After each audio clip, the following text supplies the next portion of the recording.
ल साथीहरु यो भिडियो हेरौँ अनि त्यसपछि पर्नेछौँ यसको फनी कमेन्ट्स लेट्स गो रिलेसनशिपमा सेक्स चाहिँ कतिको इम्पोर्टेन्ट हो जस्तो लाग्छ तिमीलाई? मलाई त इम्पोर्टेन्ट हो जस्तो लाग्छ किनकि यो प्रायः सबै गर्लफ्रेन्ड बोयफ्रेन्डको बिचमा चलिरहन्छ नि त। चलिरहेको हुन्छ। तिमीले चलाइ चलाएन?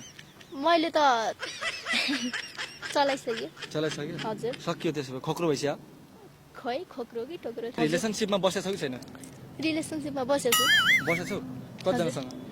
अब रिलेसनशिपमा त पहिला सुरुमा त एकजनासँग बस्या हो। हजुर।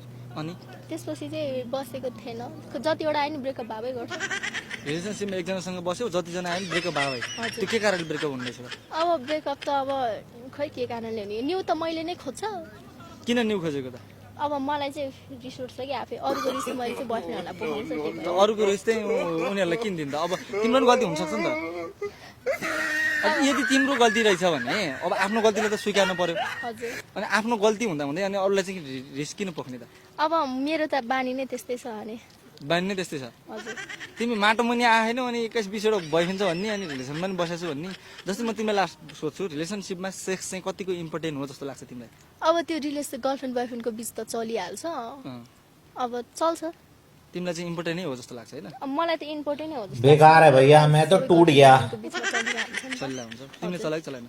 मैले त चलाइसकेँ। चलाइसक्यो? हजुर। सकियो त्यसो भए खोक्रो भइसक्यो? तो चलिए शुरू करते हैं। घर भन्दा ढोका ठुलो भएपछि छोडिहाल्छ नि।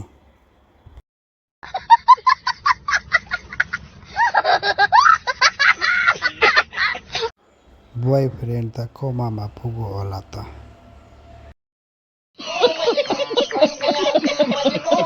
भएको एउटा दिमाग पनि यस्तो भिडियो हेर्दा जाने भयो।